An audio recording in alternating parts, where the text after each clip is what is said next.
ağrısı acısıyla, sevinci kədəri ilə, xoş ovqatı və ağır dərd yükü ilə, rənglər təzadı ilə maraqlıdır. Lakin anidir. Lap kinoda olduğu kimi. Kino isə yalnız həyatın reallığına arxalandıqda uzun müddət tamaşası yaddaşında qala bilir. Bəs həyatdan bədii inkasa, ədəbiyyata, kinoya gələn prototip necə? Uzun müddət tamaşaçı yaddaşında, oxucu qəlbində özünə yer tapa bilirmi? Etiraf edək ki, bu həmişə belə olmur. Bu yaşarılıq heç də bütün prototiplərin taleyinə qismət olmur. Yalnız xüsusi portret cizgiləri ilə, xüsusi xarakterləri ilə seçilə bilən prototiplər uzun müddət tamaşaçı qəlbində, oxucu qəlbində özünə yer tapır, ekranın cazibə dairəsinə yaxınlaşır. Bəs uzun müddət ekranlardan sevə-sevə baxdığınız, bədii ədəbiyyatdan sevə-sevə oxuduğunuz Gəray bəy kim olub?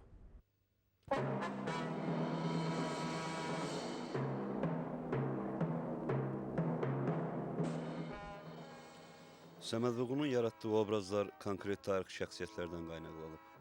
1918-ci ildən Komünist Partiyasının üzvü olan Sarı Şəmistan, 38-ci ildə elə həmin sevimli partiyanın güdasına gedib. Fitvası verilən günə qədər Qazax mahalında, Bakıda müxtəlif məhsul vəzifələrdə çalışıb.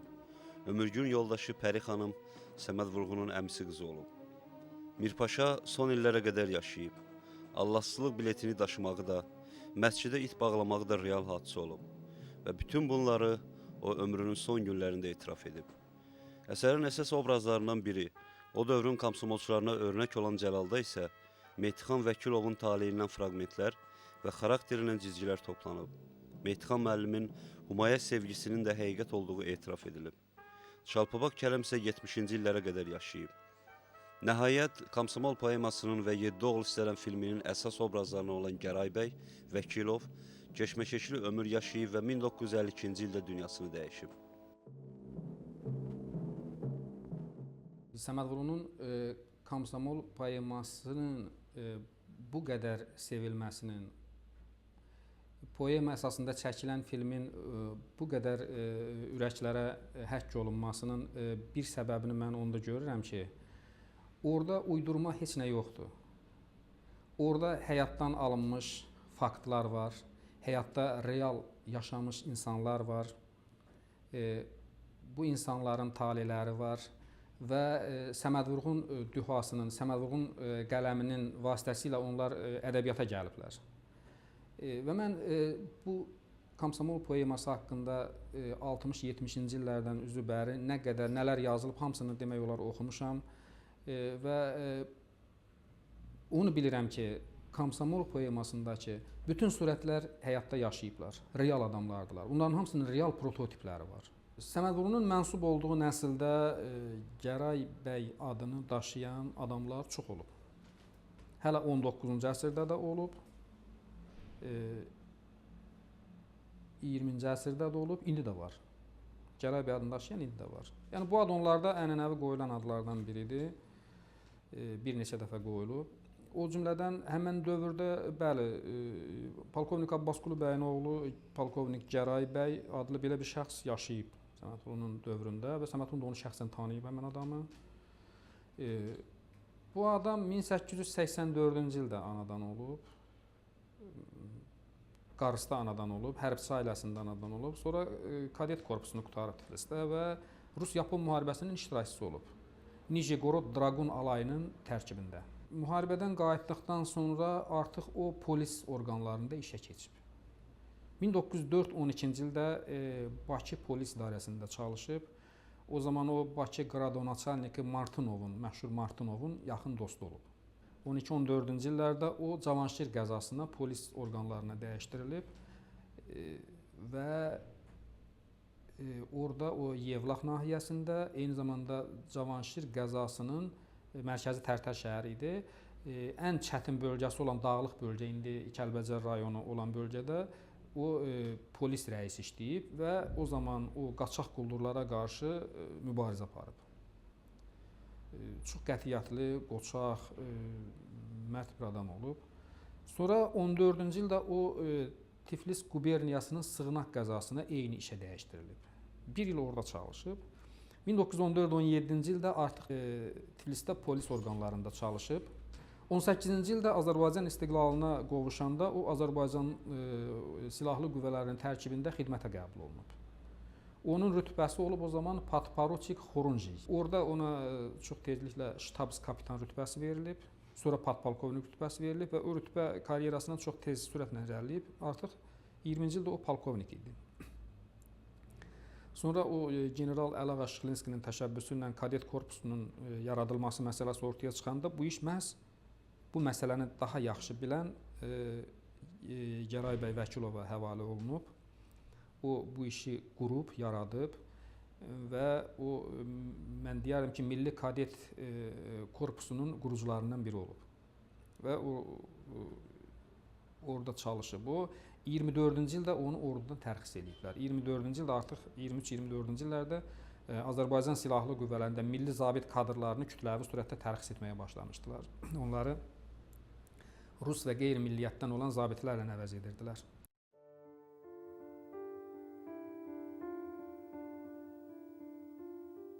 Kürün qumsal sahilində qaşlarını çataraq, qamçısını döyür suya hiddətindən Gəray bəy.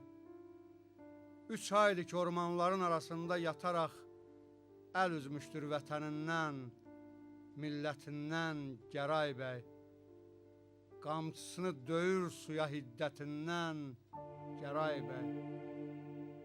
Nədən mənim qabağımdan artanları yiyənlər, köhnə köşkül paltarımı öz əyninə giyənlər, indi mənə ağ olsunlar. Xanimanım dağılır, qızıl yelin inəklərim yad əllərdə sağılır. Bir axşam günəşin batdığı zaman, sizin bildiyiniz o topal Gəray qalın bir ormanın arasında tək, ağaçdan ağaca göz gəzdirərək, Kürün sahilində gəlib dayandı. Gözləri hirsindən alışıb yandı. Onun xatirindən keçdi doyunca, haman bu ormanda sahil boyunca bir zaman kükrəyib at oynatdığı, turaca, kəkliyə tüfəng atdığı. Gəray bəy Vəkilov o zaman deməli Azərbaycanda mühüm dövlət vəzifələri tutmuş Müzəffər Nərimanovla çox yaxın dost olublar. Müzəffər Nərimanov 38-ci ildə repressiya olunub və onun vəsatətinlə Gəray Vəkilov təcrübəli bir mütəxəssis kimi milis orqanlarına işə qəbul olunub. Və ona deməli Bakının 6-cı rayonunun milis rəisi vəzifəsinə təyin ediblər 31-ci ilin əvvəlində. Lakin o bu vəzifədə çox az işləyibdi. 31-ci il martın 31-də onu Azərbaycan Milli Mərkəzinin işi üzrə həbs ediblər. Yəni onun həbsi qardaşı Lütfəli bəy Vəkilov da bu məsələ ilə bağlı həbs olunmuşdu zabitlərin sırasında. Onda Lütfəli bəyin bir neçə dolaşıq ifadəsinə əsaslanıb Gəray bəy də həbs ediblər. Lakin ona heç nəyi sübut edə bilməyiblər, həbsdən azad ediblər. Ondan sonra artıq o milis orqanlarına qayıda bilməz, aydın məsələdir və o Xalq Torpaq Komissarlığında mühasib vəzifəsinə keçib və o ömrünün sonuna qədər bu vəzifədə çalışıb. Səməd Vurğunla yaxın münasibətləri olub. Əlyazmalar İnstitutunda saxlanılan Səməd Vurğun fondunda Gəray bəyin Səməd Vurğuna yazdığı bir məktub da var.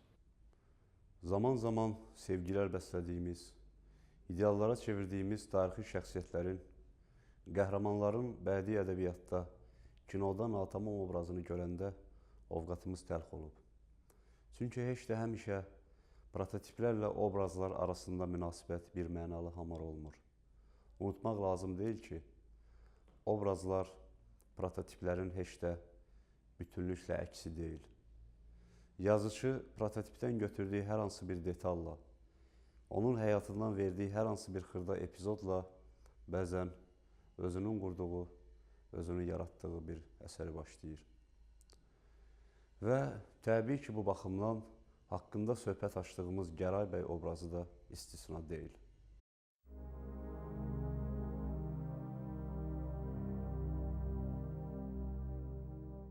Təbii ki, Səməd Vurğun əsərdəki obrazları yaradanda tanıdığı, xarakterinə, konkret cizgilərinə bələd olduğu şəxsiyyətlərə istinad etmişdi. Şairin yaxın qohumu, Çar ordusunun zabiti, Milli Ordu quruculuğunun öncülərindən olan Gəray bəy Vəkilov ədəbiyyata Gəray bəy obrazında gətirilmişdi. Yeri gəlmişkən, Vəkilovların tariximizdə həm də hərbçi kimi yeri var.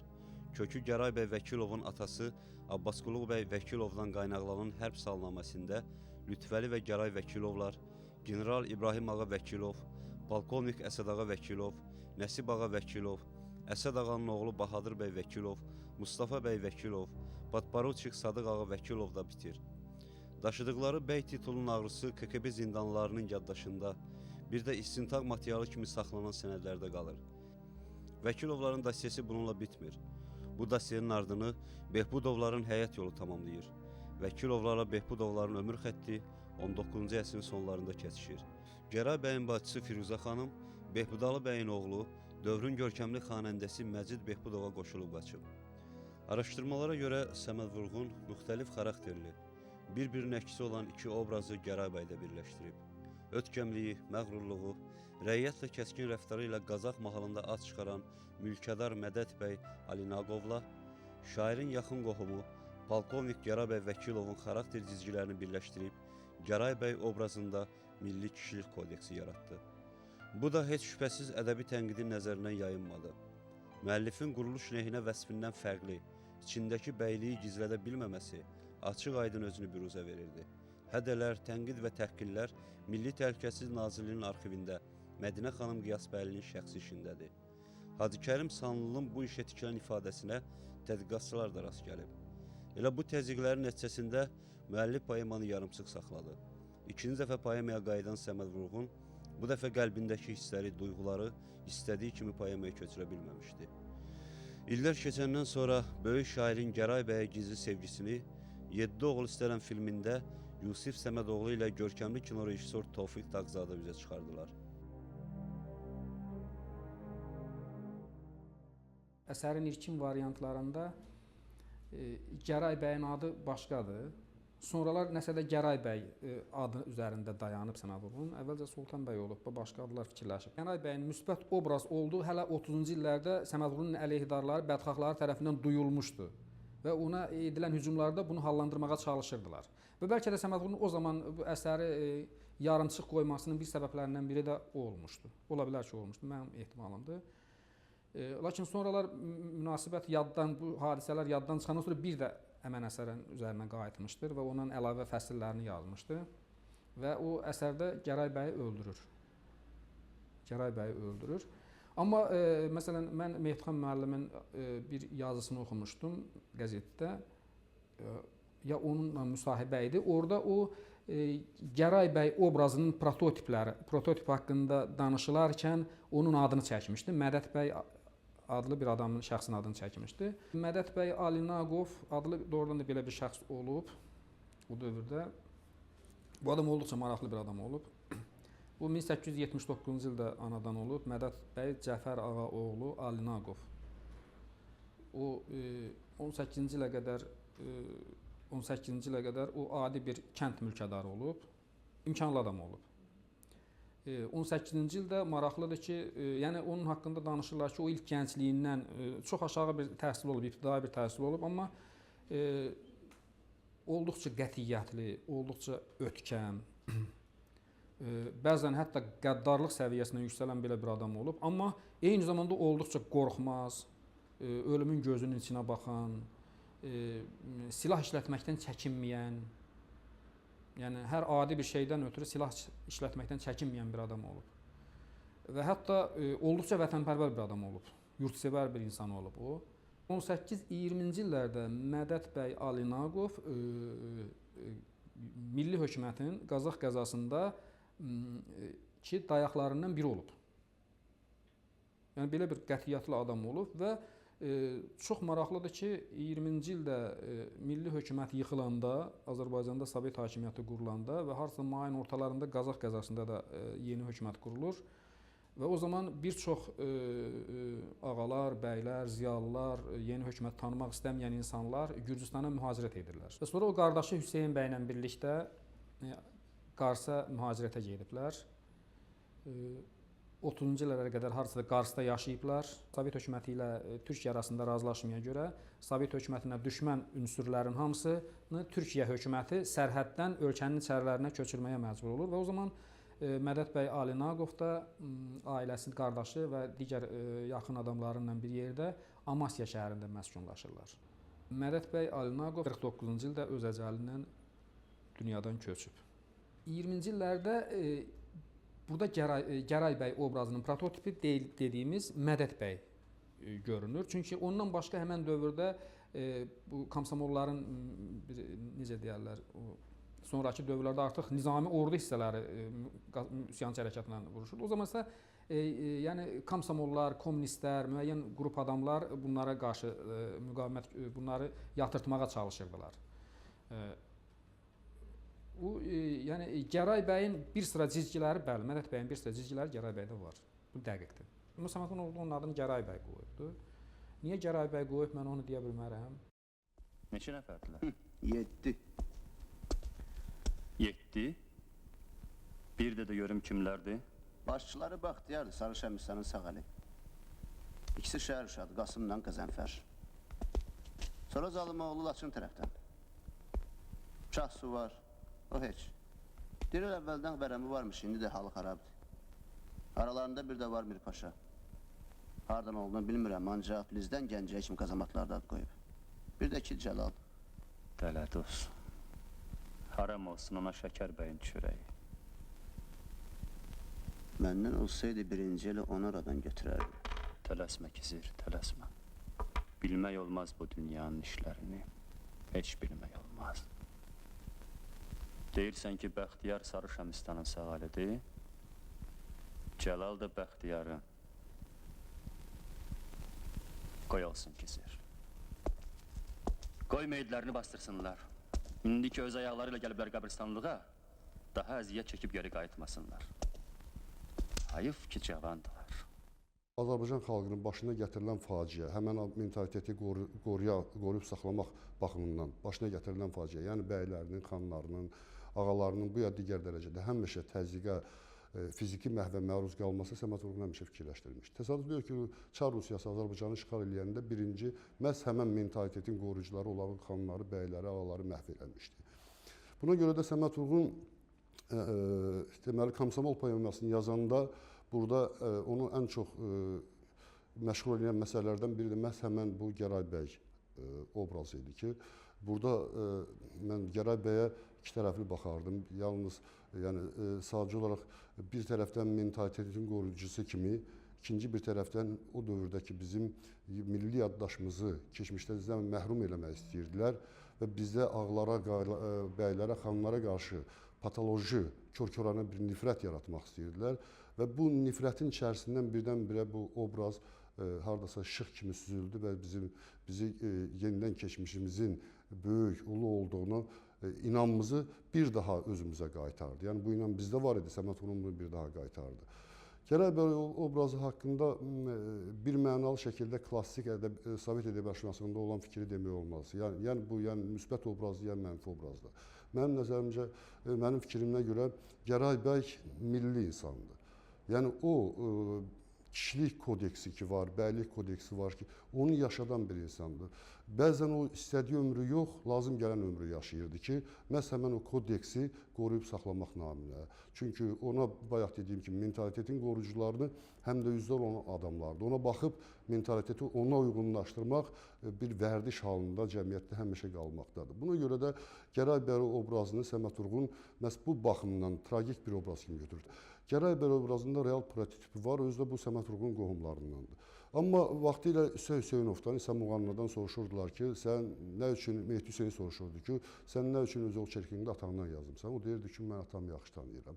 Səməd Vurğun da bunu birincisi Gəray bəyi yaxşı tanıdığına görə, qohum olduğuna görə, yaxşı tanıdığına görə yazmışdı. Səməd Vurğun içərisində bu Gəray bəyçilik var idi. Yəni bəyliyin, xanlığın funksiyası, bizə milli yaddaşımızda, bizim mənəvi dünyamızda mövcudluğu, rolu haqqında fikirlər var idi. Ona görə də bu real həyatdakı prototip Səməd Vurğun üçün sadəcə olaraq bir impuls oldu. Səməd Vurğun ona istinad elədi, amma real Gəray bəydən daha çox içindəki Gəray bəyçiliyi verdi. Bu baxımdan Gəray bəyin Səməd Vurğunun yaradıcılığındakı ikinci ən böyük deməli əhəmiyyətlərdən biri məhz həmən Gəray bəyi ədəbiyyata gətirmək yox, Gəray bəyçiliyi bir daha bizə xatırlatmaq oldu.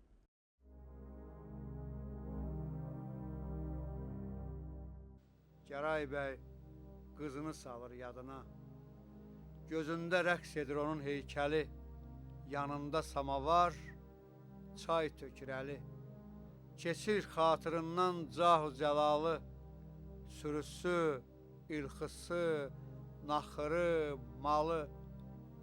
Getdi süfrəsinin başında duran, yoxsulun malını yeyib quduran igidlər məclisi o toy, o mağar. İndi Gəray bəyin özgə halı var.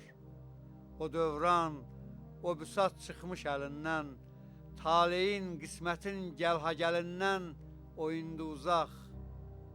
Hər şeydən qabaq onu yandıran budur ki, bu dəm çalpapaq Kərəm minib Gəray bəyin ərəb atına, sürəndə səs salır yerin altına. Baxanda xarici görünüşü hələ belə çox zəhmli idi. Amma ki, mən onu görmüşəm çox mehriban, öz ailəsini sevən, öz evladlarını sevən. Onun 3 dənə oğlu var idi, 1 dənə qızı var idi. Deməli, mənim anam. Onu hamısından çox istəyirdi. Hətta öz anasının adını da anama qoymuşdu. Mən də onun birinci nəvəsi idim. Ona görə məni çox istəyirdi, mənə çox diqqət yetirirdi, gəzdirirdi, oxutdururdu. Mən yadımdadır ki, babam çox oxuyurdu. Hətta onda qəzetlər az idi, səhər tezdən qaçırdı qəzet köşkünə. Tez qəzetləri alırdı ki, yenilikləri bilsin. Sonra bütün qonşular həyətdə həmişə yığırdı onun başına ki, bilsin, Gəray bəy, nə olub, dünyada nə olub, nə təzə xəbərlər varmı? Onda televizor yox idi, radioda da az idi. Ya radioda qulaq asırdı, ya qəzetləri oxururdu, bütün qonşulara danışırdı. Mənim yadımdadır, onlar keçmiş Kədirova küçəsində, indi Mirzə Ağayev küçəsində həyət evində yaşayırdılar. Orada çoxlu qonşular var idi. Həmişə babamın ətrafında yığışırdılar. Kimə məsləhət lazım idi, kimə ərizə yazmaq lazım idi, məktub yazmaq idi. Hamısı Gəray bəyin yanına gəlirdi. Vəkilovlar nəsli çox böyük nəsildir. Mənim, deməli, bizim görkəmli şairimiz Səməd Vurğun babamın əmisi oğludur, necə mən bilirəm. Səməd Vurğunun Komsomol poemasından çəkilən film birinci dəfə mən baxanda elə bil babamı görmüşdüm. Çünki oradakı Gəray bəy hətta xarici görünüşü də babamı xatırlayırdı. O da belə bəstəboy idi. Başında saç совсем yox idi. Bir də belə böyük bığları var idi. Sonra bəzi xüsusiyyətləri də çox babama oxşayırdı. Çox mərd adam idi belə Gəray bəy kimi. Görürsünüz, hətta adını da elə belə qoyub Gəray bəy. Bu bir tərəf qohumluq, bir tərəfi də deməli babam bizim dahi sənətkarımız Rəşid Beybutovun doğma dayısıdır. Ona görə mən onunla da fəxr eləyirəm ki, bu 2 dənə dahi sənətkarlarla mənim də qohumluğum çatır.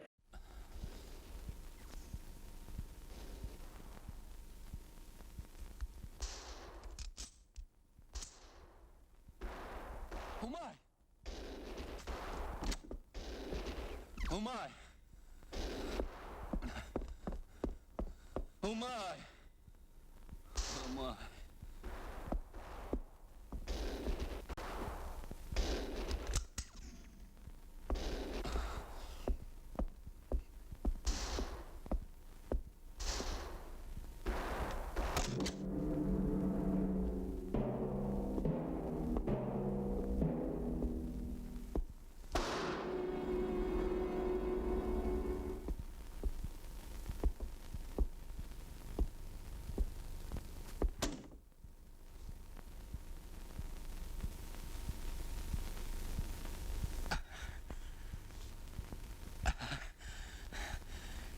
Kamsamal.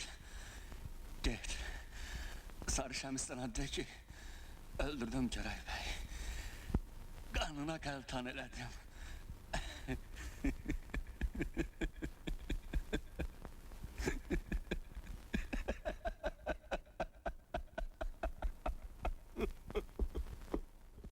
Hər kəsin öz bəxti var. Hər kəs öz ömrünü yaşayır.